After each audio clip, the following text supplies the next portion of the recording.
Bonjour, je suis très heureux de recevoir aujourd'hui Madame Cira Silla, qui est avocate et elle est également députée de la Seine-Maritime. Bonjour Madame la députée. Bonjour Monsieur Maître. Volcker. Commençons tout de suite par la question la plus importante du moment, si j'ose dire, c'est la situation politique en France. Vous êtes députée. Comment sentez-vous le début de cette campagne présidentielle?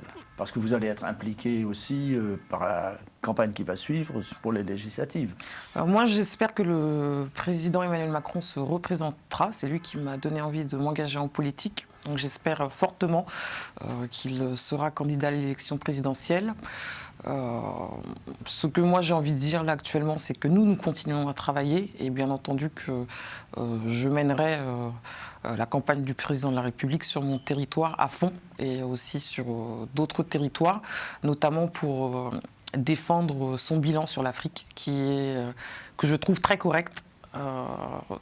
Pendant ce quinquennat qui a été très difficile, notamment avec la crise des Gilets jaunes, avec cette pandémie de la Covid-19, moi j'ai envie de poursuivre tout ce qu'on a pu faire sur l'Afrique, notamment pour les diasporas africaines, pour la relation Afrique-France, pour la relation Europe-Afrique. Nous allons avoir prochainement un sommet Union européenne-Union africaine, avec la France à la tête de la présidence du Conseil de l'Union européenne, et désormais le président de la République du Sénégal, Macky Sall, qui a pris la tête de l'Union africaine. Donc je pense que ça va faire un bon duo pour avancer. Est-ce que ça a été un choc pour vous, étant avocate, d'entrer dans la politique? Je n'étais pas programmée pour entrer en politique. J'ai toujours été passionnée depuis petite grâce à mon père, mais jamais je n'aurais pas pensé m'engager en politique. En revanche, j'ai toujours été engagée dès l'adolescence dans plusieurs associations. Et c'est Emmanuel Macron vraiment là qui m'a donné envie de m'engager, le dépassement des clivages. Moi, je ne me suis jamais sentie de gauche ou de droite. Pourquoi la gauche s'arrogerait le social? Pourquoi la droite s'arrogerait la sécurité? Pour moi, ça n'a pas de sens. Et il faut être pragmatique, et j'ai beaucoup aimé ce qu'il avait pu dire avant d'être candidat. Il m'a parlé, il m'a convaincu, je me suis engagée à fond pour sa campagne présidentielle. Et encore une fois, je n'étais pas programmée pour être députée. On m'a proposé cette 4e circonscription de Seine-Maritime en disant qu'elle était ingagnable, et finalement j'ai gagné. Mais bien entendu, sans le président de la République, je n'aurais jamais été députée. Et c'est une fierté, c'est un honneur d'être députée et de pouvoir aider nos concitoyens et de pouvoir tisser des liens avec nos amis de l'autre côté de la Méditerranée. Alors justement, c'est un des principaux aspects de votre carrière de femme politique, c'est la relation entre la France et l'Afrique. C'est difficile de la généraliser, mais comment la situeriez-vous aujourd'hui? Est-ce que c'est la fin de la France-Afrique, l'enlisement dans une série de conflits, des relations marquées par un certain antagonisme, surtout sensible sur les réseaux sociaux, un sentiment anti-français qui se développe en Afrique? Alors moi, je pense que la relation Afrique-France, elle est compliquée, bien entendu. Nous avons ce passé colonial, et certains restent enlisés dans ce passé colonialiste et n'ont pas envie d'avancer. Il y a aussi, oui, la problématique du Sahel. C'est sûr qu'il y a un sentiment anti-français, mais moi je pense qu'il n'est pas généralisé. Il y a beaucoup de manipulations sur les réseaux sociaux. Il y a aussi beaucoup d'incompréhension, je pense, des deux côtés du continent. Et il faut aussi mieux communiquer, je pense, là-dessus. Donc c'est une relation compliquée. Mais c'est une histoire commune, ancienne, et on doit dépasser tout cela. Et je pense notamment, lorsque je dis cela, au travail de mémoire que le président de la République a entrepris depuis le début de son quinquennat, ou encore à changer les imaginaires. Et là, je pense notamment à la saison Africa 2020, qui est très importante. Et je pense que lorsque le président de la République, parce que je ne pense pas que par le passé ça a été fait, implique vraiment les diasporas dans cette relation Afrique-France, veut mettre les diasporas vraiment en avant de cette relation Afrique-France parce qu'il a conscience des enjeux, il a conscience que la France, de par son histoire avec l'Afrique et notamment l'Afrique de l'Ouest, a un avantage historique finalement par rapport à d'autres pays et on doit miser sur les diasporas africaines qui sont un pont entre la France, l'Europe et l'Afrique. Alors, quand vous dites les diasporas africaines, ça représente proportionnellement, combien de personnes qui sont vraiment engagées dans cette relation France-Afrique? Parce qu'il y a certainement des membres de la diaspora qui sont en France, que toutes ces affaires n'intéressent pas. Est-ce que vous sentez que c'est un thème mobilisateur? Beaucoup, et pour moi diaspora parce que beaucoup se sont posé la question de savoir c'est quoi les diasporas. Il y a plusieurs définitions des diasporas. Donc, moi j'ai envie de dire les diasporas, bon, ça va être les immigrés en France, ça va être les personnes comme moi françaises qui ont une double culture. Moi, mon pays de cœur c'est le Sénégal, le pays de mes parents. Vos parents sont tous les deux originaires du Sénégal, tout à fait. Mais ce sont aussi tous les acteurs qui œuvrent pour la relation Afrique-France. En réalité, vous, par exemple, ça peut être aussi l'entrepreneur français qui travaille avec l'Afrique. Ça va être aussi une association française qui travaille avec l'Afrique. Donc en fait, pour moi, diasporas africaines, c'est large, c'est finalement tous les acteurs qui travaillent pour la relation Afrique-France, que ce soit dans le domaine de l'entrepreneuriat, dans le domaine associatif ou par des intérêts, on va dire, familiaux, privés. Donc ça concerne finalement énormément de personnes. Il n'y a pas de quota en France, mais je sais pas, les diasporas, c'est quand même énorme. Je pense 8-10 millions hein, quand on regarde les origines. Et encore une fois, moi, je l'élargis à tous les acteurs de la relation Afrique-France. Je pense notamment du côté de Rouen à un professeur de musique qui est normand, de chez Normand, et qui a une passion pour le Nigeria et qui, au Nigeria, fait chanter les enfants en français. Donc il valorise la francophonie sur des rythmes afro-cubains. Et dans les écoles françaises, il apprend le Yoruba aux enfants et les enfants apprennent un peu ce que c'est le Nigeria, apprennent cette langue en chantant sur des rythmes afro-cubains. Et moi, je peux dire que j'ai eu l'occasion de les voir, et lorsqu'ils disent « mais l'Afrique, ce n'est pas que la pauvreté, y a des richesses en Afrique, il y a de la musique, il y a de la culture », ça change les regards et c'est important. Et vous, en tant que député, quelles sont les actions que vous avez entreprises en faveur de la diaspora et des relations entre la diaspora et l'Afrique? Qu'est-ce qui vous a le plus mobilisé? Le plus mobilisé depuis le début du quinquennat, j'ai beaucoup travaillé avec le Conseil présidentiel pour l'Afrique, mais aussi avec différents acteurs en France. Je pense notamment à la ville de Bordeaux, où Alain Juppé et son ancien adjoint au partenariat avec l'Afrique avaient déjà monté des journées des diasporas africaines. Donc moi, depuis 4 ans, je suis allé un peu partout en France, travailler avec les diasporas sur plusieurs sujets, les visibilités, l'entrepreneuriat en Afrique, essayer de repérer un peu des profils qui correspondent un peu à ce que le président de la République a voulu dans son discours de Ouagadougou, avec des défis très importants, des défis majeurs auxquels l'Afrique et la France sont confrontées. Je pense notamment à la jeunesse, avec ce défi démographique en Afrique, l'entrepreneuriat, donc la jeunesse, l'éducation, l'entrepreneuriat, la culture, l'écologie, des thématiques importantes, le numérique, qui est un véhicule très important au service de tout, au service de la langue française, au service de l'entrepreneuriat. Et donc, j'ai beaucoup travaillé avec les diasporas sur ces sujets. J'ai mené aussi des projets en Afrique. Et là, notamment, je pense au campus franco-sénégalais, qui était un engagement pris par le président de la République dans son discours de Ouagadougou. En 2017. En 2017, qui est un campus maintenant qui a commencé à fonctionner, où on a 15 formations d'excellence. Moi, je suis allé 10 jours au Sénégal avec des acteurs de mon territoire, l'INSA, une personne qui travaille avec le recteur de Normandie et on a abouti à une convention qui ont finalement abouti à la formation de création de 2 formations techniques. Donc ça, c'est une grande quel fierté. domaine pour être un peu plus précis, Dans le domaine scientifique. Dans le domaine scientifique, c'est très important. C'est des partenariats d'université à université ou de collège technique, enfin d'université à université. Les campus franco-sénégalais, on a aussi un campus franco-tunisien, sont des marches en partenariat entre les structures françaises et les structures là en question sénégalaises ou tunisiennes. Donc ça, c'est une fierté. Une autre fierté, c'est le Rwanda. Je suis présidente du groupe d'amitié Rwanda-France à l'Assemblée nationale. Lorsque je repense au début du quinquennat, c'était pas du tout évident, il n'y avait pas de relation.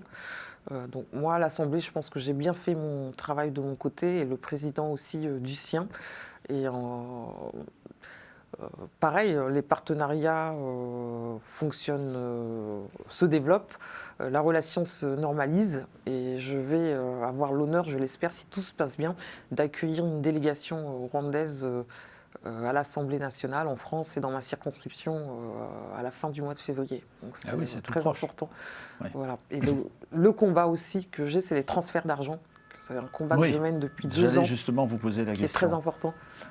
Et le problème, c'est que les transferts d'argent sont très importants. Ça représente des travailleurs africains qui sont en France, enfin, ou français d'Afrique, etc., qui sont en France et qui envoient de l'argent à leur famille. Il y a un coût qui est exorbitant.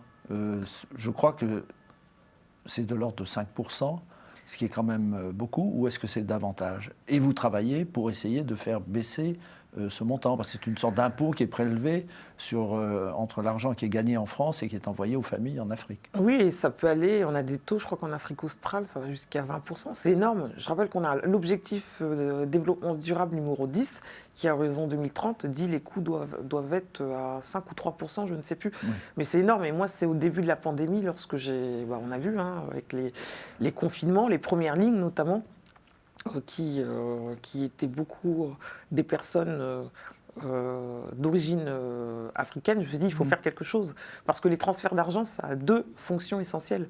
Vous l'avez rappelé, la première fonction, c'est une aide aux familles, bien pour se nourrir ou encore pour se soigner. Mais les transferts d'argent sont aussi un outil de développement. Ça, je tiens à le rappeler. Beaucoup l'oublient. À l'heure où on dit qu'on n'a plus trop d'argent public, moi je pense qu'il faut nouer des partenariats public-privé. Je rappelle que les transferts d'argent, c'est de l'argent privé. Lorsqu'on entend certains dire qu'il faut arrêter, interdire les transferts, les gens ont le droit de faire ce qu'ils veulent avec leur argent quand même. C'est l'argent qu'ils ont gagné. Donc, qui est-ce qui veut interdire les transferts? On a pu entendre certains acteurs en politique, et notamment je pense à la politique intérieure, Éric Zemmour par exemple, ou Armand de Montebourg. C'est incroyable de dire des choses pareilles. C'est incroyable. Et donc la deuxième fonction, oui, je le rappelle, c'est un outil de développement. Je pourrais prendre un exemple, Mythe Africain 2, qui est un dispositif en faveur de la mobilisation de l'entrepreneuriat des diasporas pour des projets. Comment c'est financé les projets? C'est de l'argent de la France, de l'Union européenne et de l'argent des diasporas africaines. Donc c'est un outil de développement. Et ça, il faut le rappeler. Oui, mais alors les fonds européens, ils ne passent pas par ce genre de transfert. Ils sont transférés directement de Bruxelles aux États ou aux ONG et ils ne sont pas soumis à la taxe dont vous parlez, j'imagine. Pardon ? C'est-à-dire que quand des fonds de l'Union européenne sont versés pour un projet en Afrique... Non, pas ça. Non, mais les transferts, oui. Oui, bien sûr, oui, pour les transferts. Et donc ce PAISD a pour ancêtre, si je puis dire, ce mythe africain, le PAISD, qui est le plan d'appui aux initiatives solidaires de développement au Sénégal, qui est un dispositif qui a permis, avec des fonds français, sénégalais et des diasporas, donc des transferts d'argent, de créer une société d'autoroute, par exemple, et de créer des infrastructures. Donc c'est très important. Et encore une fois, l'argent public, c'est une chose. L'aide publique au développement, qui va changer de nom bientôt, c'est une chose, mais c'est de l'argent public. Et il faut Et il y a développer l'argent privé. des personnes privées qui donnent également de l'argent pour des projets de l'État On a créé Meet Africa 2, qui Ouais. est un dispositif qui permet à des entrepreneurs des diasporas africaines d'investir en Afrique. voilà, grâce à des fonds France, Union européenne. Donc Mais c'est alors, très important. Le développement sans précédent du téléphone portable, enfin des smartphones comme on dit, en Afrique, ne va-t-il pas permettre d'opérer des virements à peu de frais, par exemple avec des systèmes comme PayPal, pour ne pas le nommer, et d'autres, où les frais sont vraiment nettement réduits? Parce que si vous passez par des compagnies qui ont des guichets en ville, effectivement, c'est très cher. C'est très cher, oui. Est-ce que il n'y a pas une tendance, ça ne se commence pas à se dessiner pour qu'on puisse faire des virements interfamiliaux, par exemple, sans payer de droits? Ça commence, mais ensuite j'ai envie de dire qu'on doit inscrire tout ça dans un cadre légal quand Ah même. oui, bien sûr. Et c'est pour ça que je me bats. Donc là, on est déjà février, donc ce ne sera pas abouti pour la fin du... C'est État par État ou il y a une centralisation globale pour la réglementation de ces virements? Moi, je me bats pour deux choses. La première chose, c'est, et j'ai réussi à faire adopter 2 amendements dans le cadre de la loi lutte contre les inégalités mondiales et développement solidaire. Et c'était de demander un rapport au gouvernement pour savoir comment les organismes privés, les sociétés privées peuvent appliquer de tels coûts et voir comment on peut les réduire. Et la deuxième chose, c'est la bibancarisation. Pour parler vulgairement, si je prends l'exemple de mon père, il a son compte BNP Paribas en France, il aura un compte bancaire en Afrique et ça permettrait de neutraliser les coûts. Oui, c'est ça. Voilà. Et donc ça avait été créé en 2014 par là la loi de programmation pour le développement. Mais on s'est rendu compte que seulement 2 banques africaines avaient l'agrément par l'autorité prudentielle française. Donc ça, pareil, j'essaie de comprendre le pourquoi du comment. Donc j'ai aussi demandé un rapport au gouvernement là-dessus, parce qu'il faut qu'on avance. Et le président de la République aussi est convaincu que ces transferts d'argent sont importants, non seulement pour les Africains sur place, mais aussi comme facteur de croissance pour les économies africaines. Donc j'espère que dans le programme présidentiel, si le président se présente, et j'espère fortement qu'il se présentera, j'espère que ce sera une proposition. Je peux vous rassurer, il ne m'en a pas parlé, mais je peux vous assurer, je pense qu'il va se présenter. Il faut qu'il continue et j'espère que ce sera une proposition dans le programme présidentiel. Mais c'est la bureaucratie qui retarde ça en France ou en Afrique? C'est cette histoire qui lui paraît très simple, là, des 2 comptes. Moi, je vous ai dit, ça fait 2 ans. J'avais essayé de faire adopter des amendements. C'était dans le cadre du projet de loi de finances 3. Donc ça, c'était en 2020, qui ne sont pas passés. Pour dire à court terme, il faudrait soit un crédit d'impôt, soit défiscalisé. Et à long terme, la bibancarisation. J'ai ensuite fait une proposition de loi qui n'est jamais passée à l'ordre du jour. J'ai eu plusieurs réunions avec Bercy. Donc je pense que oui, j'ai été confronté à des comment dire, réticences? À des réticences, en effet. Mais maintenant que le président de la République, lui, a clairement, au cours du sommet Afrique-France, il s'est clairement positionné pour créer un cadre légal pour les transferts d'argent. Je pense qu'on va avancer et il faut avancer. J'imagine que vous vous intéressez aussi aux questions de défense. Comment sentez-vous, même si vous n'êtes pas peut-être spécialiste des questions militaires, ressentez-vous la présence des troupes françaises en Afrique? Elle est contestée par une certaine partie de la population africaine. Et vous pensez que le mieux, ce serait finalement de remettre les compteurs à zéro et de quitter le Sahel, ou lorsque la présence de militaires français est vraiment contestée par une partie de la population, qui est, semble-t-il, animée par les réseaux sociaux, qui eux-mêmes sont animés par la Russie et par d'autres acteurs plus ou moins cachés? Déjà, avant tout, moi, je tiens à rendre hommage à tous nos militaires engagés en opération extérieure. Encore la semaine dernière, nous avons eu un soldat décédé. Je crois que c'est le 53e. Donc, je tiens à leur rendre hommage aussi à leur famille et aussi à l'ensemble de nos militaires. Et après, pour le Sahel, je tiens à rappeler, parce que certains oublient, contrairement à l'Afghanistan, que l'intervention française s'est faite à la demande des États. On a tendance à l'oublier lorsqu'on fait le comparatif avec l'Afghanistan. Et qu'ensuite, au cours du sommet de Pau, les États du Sahel ont confirmé qu'ils souhaitaient une aide de la France. Ensuite, on est un peu enlisé, Barkhane, et c'est pour ça qu'il y a une reconfiguration avec la Task Force Takuba, notamment. Et ce que je tiens à dire, oui, c'est que, et vous l'avez dit, les réseaux sociaux font beaucoup de mal au sujet de l'intervention française, et que je pense qu'on devrait beaucoup plus inclure les populations, qu'on devrait beaucoup plus expliquer, beaucoup plus être transparent pour faire avancer les choses. Moi, ça me rend triste lorsqu'on voit ce qui se passe, notamment là au Mali. C'est triste, mais je pense que on doit aussi plus inclure les sociétés civiles, leur faire comprendre pourquoi la France est là. Moi, j'échange beaucoup avec les sociétés civiles de l'autre côté de la Méditerranée, et ça revient souvent. Il y a aussi des questions de posture, des fois, de dire mais la France, finalement, c'est toujours la France-Afrique, c'est la France qui décide, c'est la France qui met telle personne là. Et c'est pas évident, parce que moi, je pense que des deux côtés, je pense qu'il y a de l'incompréhension des deux côtés, et c'est malheureux.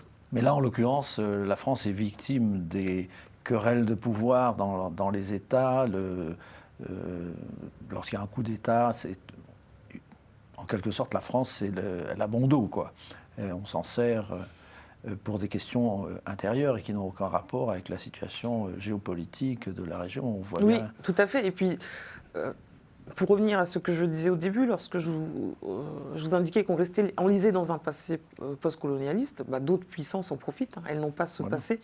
Et elles y vont, la Russie, la Chine. Et moi, ce que j'ai envie de dire, c'est que si je prends la Chine, par exemple, c'est plus gagnant pour les Chinois que pour les Africains, je pense. Alors que la relation Afrique-France, c'est des deux côtés. Et il faut que ça, les Africains l'aient à l'esprit. L'Afrique, c'est le continent de tous les défis contemporains. C'est pour ça que tout le monde y va. Il y a plein de choses à faire, mais la France aussi est victime de son passé, et certaines puissances en jouent. Alors, on va terminer cette interview, pour laquelle je vous remercie. Je vous remercie d'être venu. Vous allez passer bientôt, j'imagine, en mode campagne électorale. Est-ce qu'il va y avoir un changement par rapport à la précédente, qui était peut-être un peu improvisée? Vous avez maintenant, un programme déjà qui est bien arrêté? Au niveau de la majorité présidentielle, il y a des groupes de travail qui sont formés. Mais moi, je suis encore dans l'action. Je me dis, il y a encore énormément de boulot dans ma circonscription. J'en ai beaucoup. Il faut défendre l'action menée pendant les 5 ans, parce que, contrairement à ce qu'on entend, il y a eu beaucoup de boulot de fait. Et je pense notamment à la jeunesse, au pouvoir d'achat, pour réduire les inégalités de destin. Moi, quand je me revois, mes parents n'ont pas été à l'école. J'ai grandi dans un quartier. Je suis devenue avocate et je dois beaucoup à l'école. Ils n'ont pas été à l'école, pourtant, c'est parce qu'ils ne pouvaient pas Non, ma mère ne sait ni lire ni écrire. Et moi, pourtant, c'est obligatoire d'aller à l'école, non? En France. Mes parents sont nés au Sénégal. Ah, ils sont nés au Sénégal, ils sont arrivés plus tard. Oui, mon père est arrivé en France en 1963. Et on a fait beaucoup pour des personnes comme moi, issus des quartiers, qui n'ont pas eu forcément des gens pour les aider. On a fait beaucoup pour les démunis, on a fait pour les personnes en situation de handicap. Là, lorsqu'on voit la Covid-19, on a le président de la République, avec le quoi qu'il en coûte, personne n'a été laissé au bord du chemin, et je pourrais continuer sur plein d'autres sujets. Donc moi, j'ai envie de défendre tout ce qu'on a fait au niveau national, mais aussi au niveau international, et plus précisément au niveau africain, parce que lorsque je lis souvent, pour moi, le discours de Ouagadougou, c'est la Bible. et ben je coche, je me dis ça a été fait, ça a été fait. En revanche, nous sommes peu dans la majorité à s'intéresser à l'Afrique, donc c'est sûr qu'il y a un problème de communication aussi. Et moi, j'ai vraiment envie de valoriser tout ce que la majorité présidentielle a pu faire, sous l'impulsion, bien entendu, du président de la République, parce qu'on n'a pas à rougir. Bien entendu, il reste encore énormément de choses à faire, mais il faut, on doit rendre des comptes. Donc ça va pour moi aussi la campagne par rapport à précédemment, c'est que là maintenant nous sommes sortants et il faut rendre des comptes. Je vous remercie d'avoir accepté de participer à cette émission et je vous propose de revenir après votre réélection. Alors là, merci infiniment. Merci infiniment. Je ne saurais pas si je serais candidate ou quoi, mais revenir après l'élection du président de la République, voilà. Emmanuel Macron. En tous les cas, merci beaucoup. Merci à vous. Merci d'avoir suivi cette émission et à bientôt.